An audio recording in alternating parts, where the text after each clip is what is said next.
When you are a young woman, the world has a way of making you believe that family will always be there, that your children will call, that your partner will grow old beside you, that you will always have someone to lean on. And sometimes that is true. But what happens when it is not? What happens when the kids stop calling, when your spouse passes away, or when friends begin to drift one by one? What happens when the house is quiet and stays that way? I want to say something that most people do not say out loud. Being alone in your later years is not a failure. It is not shameful. It is life. Maybe you are watching this and you already know that feeling. The silence after a lifetime of noise. The space after a life spent giving. Maybe you are the one who always put others first. The mother, the caregiver, the wife. And now you are asking, what happens to me? Let me tell you, you are not broken. You are not done. In fact, you are standing at a doorway. One that leads to strength, freedom, and peace, no matter what your life looks like right now. What I am about to share with you is something I call the 6 beams of strength. These are not theories. They are not complicated. And they are not just for perfect people with perfect lives. They are for women like you and me, women who have lived, lost, and are still standing. Each beam is a foundation you can build, at any age, to hold you up when everything else feels shaky. And here's the thing. The last beam is the most important of all. It is the one that holds everything together. So please stay with me until the end, because this might be the most important 20 minutes you give yourself this year. Let us begin. Beam 1. Your body, your power. Let us start with the very first beam. It is the one that supports everything else, and that is your body, your strength, your health, your independence. Now, I know what you might be thinking. You're not 25 anymore. The joints ache. The energy dips. Some mornings, you wake up and wonder where all that youthful ease went. Believe me, I get it. But here is the truth that no one tells you loudly enough. Your body is still yours. And it is still powerful. You do not have to be an athlete. You do not have to lose 30 pounds or run a marathon. That is not what I'm talking about. I am talking about claiming the kind of physical strength that lets you stay on your feet, in your home, and in control of your life, on your own terms. You see, movement is freedom. It is the ability to carry your own groceries, to garden without strain, to get in and out of the bathtub safely, to walk through a museum, or down a beach, or into a family gathering, and feel steady, present, and proud. There is a woman in my neighborhood named Evelyn. She is 81 years old. 3 years ago, she could barely walk from her front door to the mailbox. Her balance was shaky. She avoided social events because she felt embarrassed by her limitations. But she started walking again. Just 5 minutes a day at first, then 10, then 15. Now she leads a gentle stretching class at the community center, and she says it saved her life, not just physically, but emotionally too. And it started with one decision, one little promise to herself, not to change everything overnight, but just to start. So here is my question to you. What can you start today? Could you stretch for 5 minutes before bed? Could you take a slow walk around the block in the morning light? Could you swap out one processed meal this week for something fresh and colorful? These small actions are not small at all. They are investments. They are how you tell your future self, I've got you. And let us not forget food. I am not here to tell you to diet or follow some trendy plan. But what you put into your body becomes the fuel for your energy, your memory, and your mood. When you eat whole foods, fruits, vegetables, healthy fats, clean proteins, you are not just nourishing your body. You are telling it, you matter to me. And you do. You matter. Your body is not broken. It is not used up. It is not too late. You just have to meet it with care. Because here is the truth. The stronger your body, the longer you keep your freedom. Not just your ability to move, but your ability to live fully, independently, and joyfully. You deserve that. So if you have been putting your health on the back burner, let this be your sign. Start small. Start gentle. But start. Today, because your body is not what holds you back. It is what will carry you forward. Beam 2. A flexible mind. Now that we have talked about your body, let us talk about something just as important, your mind. I call this beam mental flexibility. And no, I do not mean solving math problems or doing crossword puzzles, although those are great. What I mean is this: staying curious, staying open, refusing to shrink your world just because you are growing older. See, aging is not the problem. Rigidity is. When we stop exploring, when we stop learning, when we close ourselves off to new ideas, that is when life starts to feel smaller, duller, even lonelier. And I get it. Things have changed fast. Technology is overwhelming. The way people talk, the way they live, even the way they dress or date, it can all feel foreign. But here's the thing. You do not have to master it all. You just have to stay open to it. A woman I know named Gloria is 73. She once told me she felt too old to learn how to use her new smartphone. She kept saying, "That is for young people." But one day, her granddaughter showed her how to use video calling. And now, every Sunday morning, Gloria has a face-to-face chat with her friend Linda, who lives 3 states away. She lights up every time she talks about it, not because of the phone, but because she stayed open. She allowed something new into her life, and it changed the way she connects. When you keep your mind open, you keep life interesting. You keep it moving. And most importantly, you stay connected, not just to the world, but to your own potential. Try learning one new thing a month. It does not have to be big. Maybe you watch a documentary about a place you have never been. Maybe you try cooking with a new spice. Maybe you finally ask someone, "Hey, can you show me how to use that app?"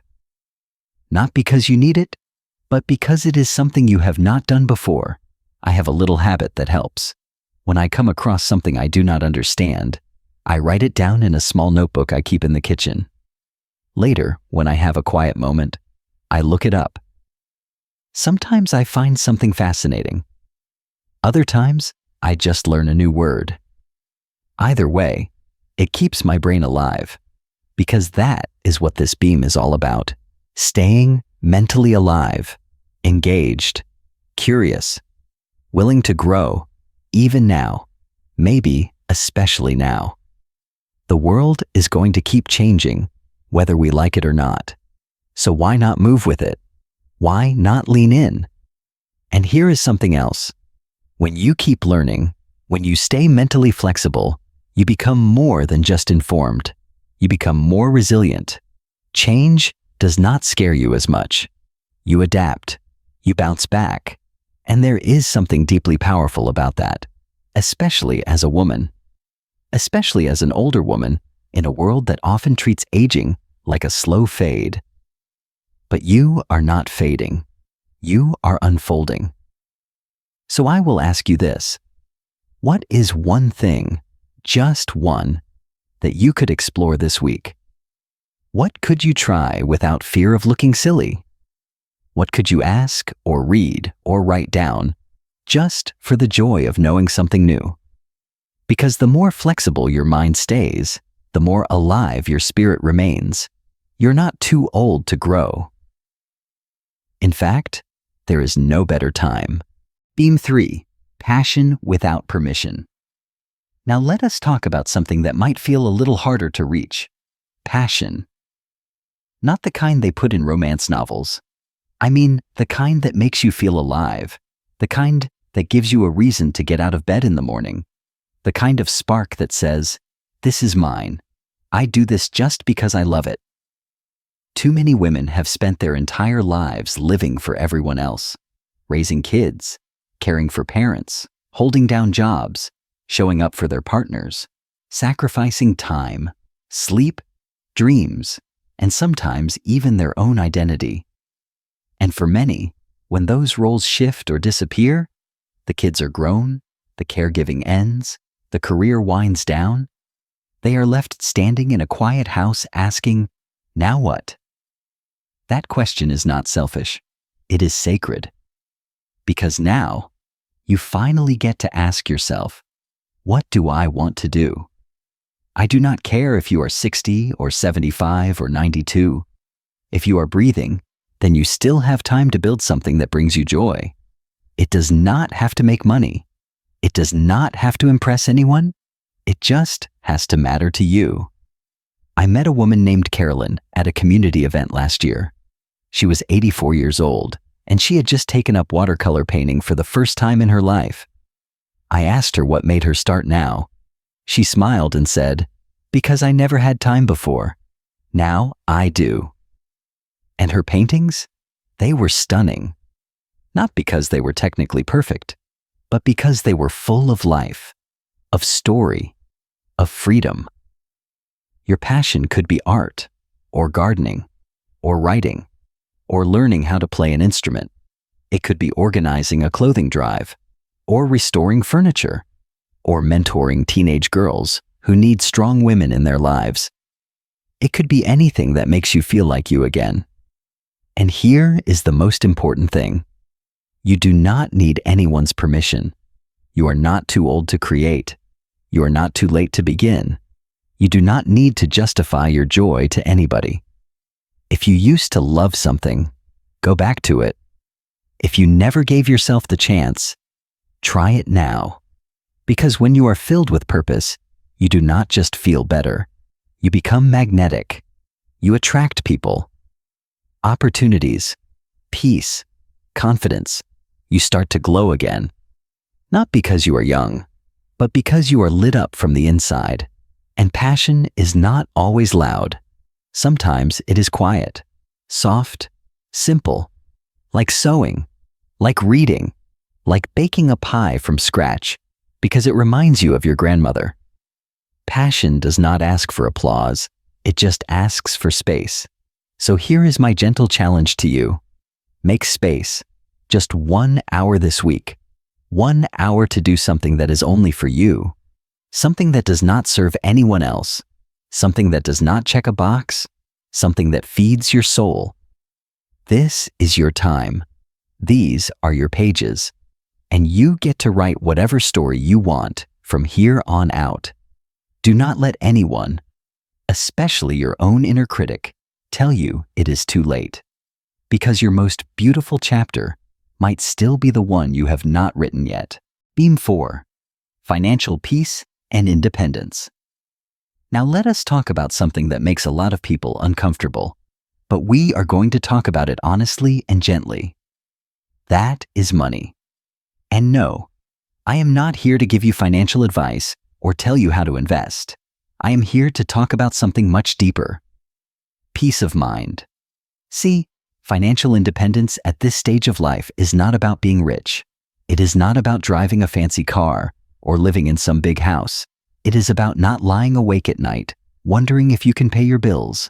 It is about knowing you can afford what you need, do what you enjoy now and then, and live your life without fear of becoming a burden to anyone. That kind of peace is priceless. And here is something I want you to know. It is never too late to create that kind of financial calm.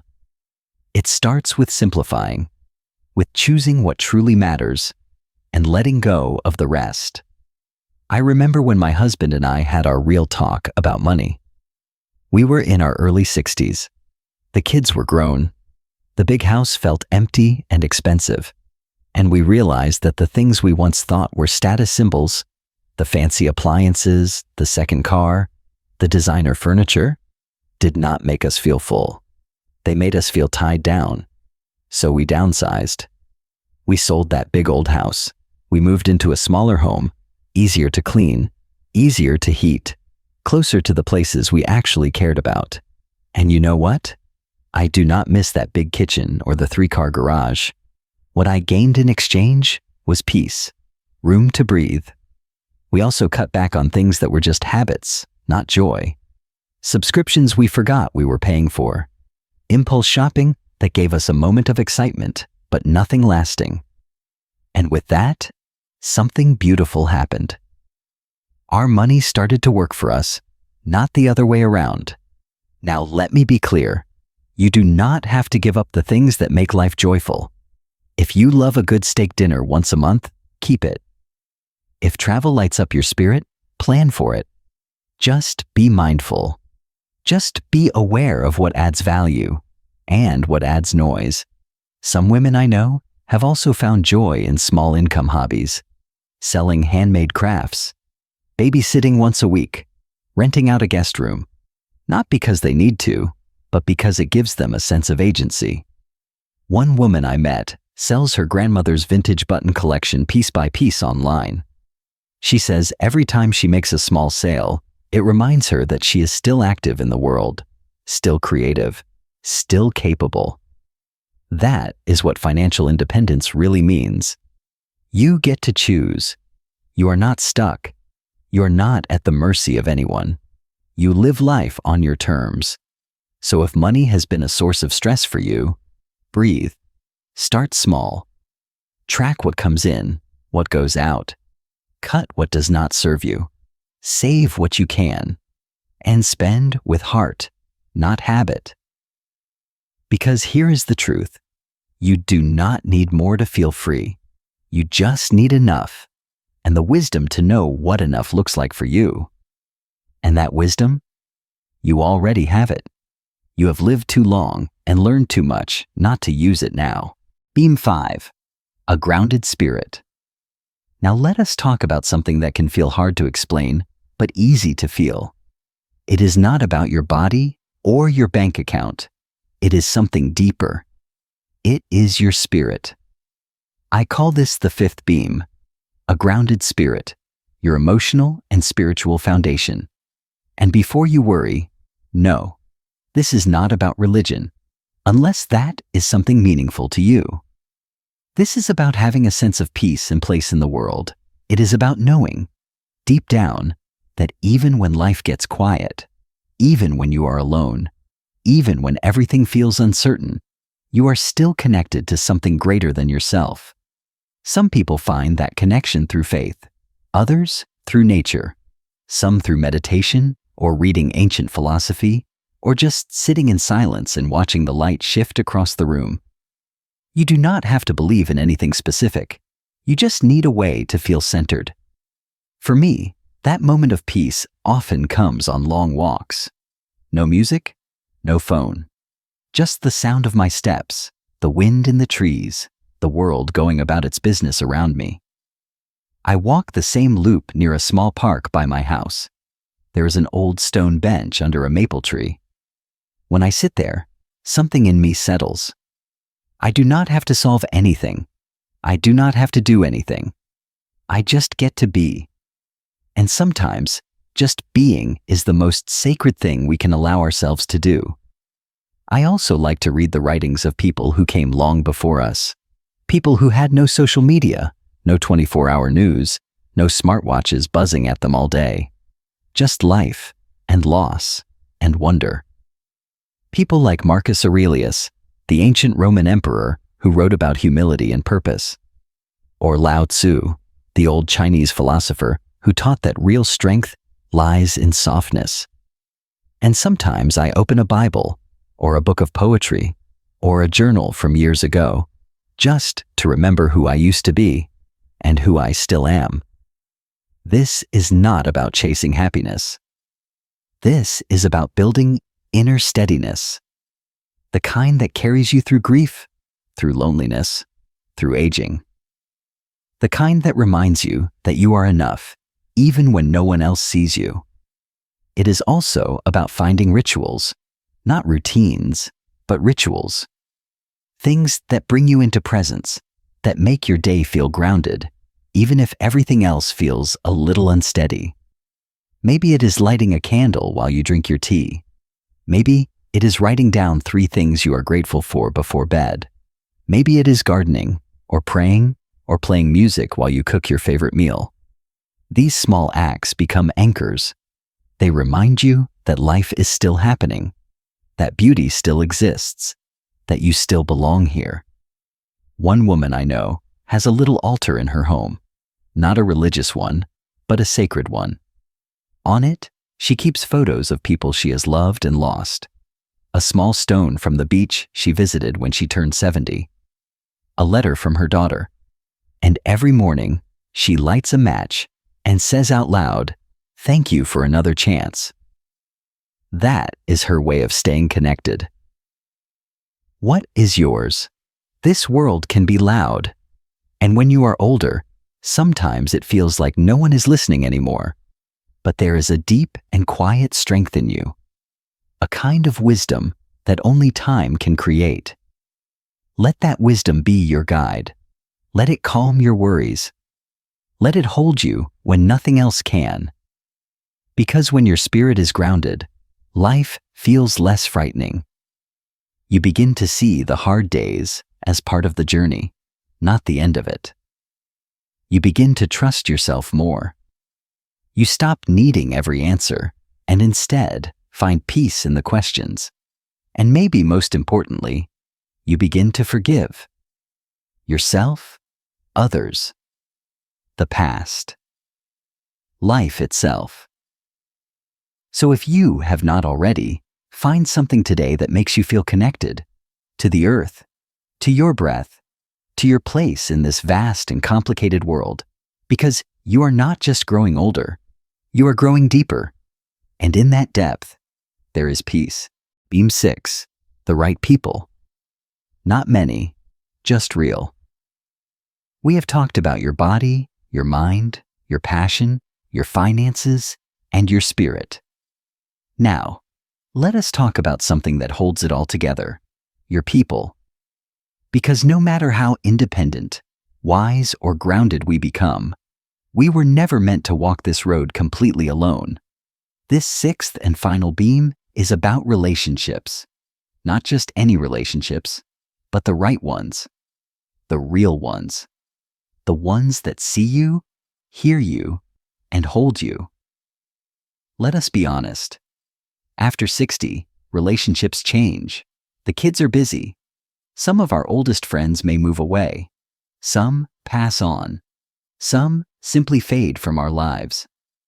And while family is a gift, it is not always consistent. They love you, but they have their own lives. And they cannot always show up in the way you hoped or expected. That is not your fault. That is life. But what that means is this. If you want connection, if you want support, you have to build your circle on purpose. Not just the people who are related to you, the people who actually make you feel safe, loved, and valued. You do not need a crowd. You do not need dozens of names in your phone or hundreds of likes on Facebook. You need a few good people. People who bring peace, not drama. People you can call when you are having a hard day. People you can laugh with until your belly aches. People who will sit with you in silence and not need to fill it. And let me be clear, it is never too late to make new friends. It might feel strange at first, but it is possible. One of the women in my community told me she made her closest friend at age 72 in a cooking class for beginners. They were both widowed, both nervous about being in a group, both unsure if they even wanted to be there. But they struck up a conversation about oatmeal raisin cookies, and now they talk every single week. Another woman joined a walking group, not because she loved walking, but because she was tired of eating lunch alone every day. 2 years later, that walking group has become her chosen family. Friendship in later life takes courage. It takes showing up. It takes trying something new and letting people in, even after heartbreak. Especially after heartbreak. And if you feel like you do not have anyone right now, that is okay. Start small. Say hello to someone at the grocery store. Join a book club at your local library. Volunteer somewhere once a week. Take an art or dance class. Go to that potluck, even if you are nervous. You do not have to network or be charming. Just be present. Be kind. Let things unfold naturally. Let people see the real you, the woman who has lived and learned and still has so much love to give. And while you are building your circle, be careful who you let stay in it. You deserve friends who lift you up, not ones who tear you down. You deserve people who celebrate your growth, not belittle your journey. You deserve to feel seen, respected, included. So if there are people in your life who drain your spirit, who make you doubt yourself, or who only show up when they need something, it is okay to step back. You are allowed to protect your peace. It is not about cutting people off with anger. It is about honoring your energy, your time, your value. Choose people who are honest, kind, and present, and be that person in return. Because at the end of the day, no matter how strong your other beams are, your health, your knowledge, your passion, your finances, your spirit, we all need connection, even if it is just one or two trusted souls, even if it is one neighbor, one classmate, one dear friend across the country you talk to every Sunday. You do not need many. You just need real. So ask yourself this: who lifts me up? Who feels safe to me? Who can I show up for too? And if no one comes to mind yet, that is your invitation to begin. Not someday, not when you feel less awkward. Now. Because you, my friend, are not meant to walk through life alone. And someone out there is hoping to meet someone just like you. Now that we have walked through all 6 beams, your physical health, your mental flexibility, your passion, your financial peace, your grounded spirit, and your real relationships, I want to tell you something I believe with all my heart. You're stronger than you think. You're wiser than you give yourself credit for. And you are absolutely not done. Life after 60 is not a slow decline. It is a shift, a transition into a chapter that can be rich, vibrant, and deeply meaningful if you choose to build it with care. The truth is, no one is coming to save us. Not our kids, not the government, not the perfect partner. And honestly, that is okay, because you are not helpless. You are not lost. You're not waiting to be rescued. You're the one holding the pen now. You get to write what comes next. But, and this part matters, you have to build your beams before you desperately need them. You cannot wait until you are sick, or lonely, or financially stuck. You cannot wait until life forces your hand. These 6 beams are like trees. You plant them now, so they can shelter you later. So if you are in your 40s or 50s and watching this, now is the perfect time to begin. If you are in your 60s, 70s, or beyond, you can still begin today. Not next week, not next year. Today. You do not need to do everything all at once. Just take one step. One small decision that says, I am worth taking care of,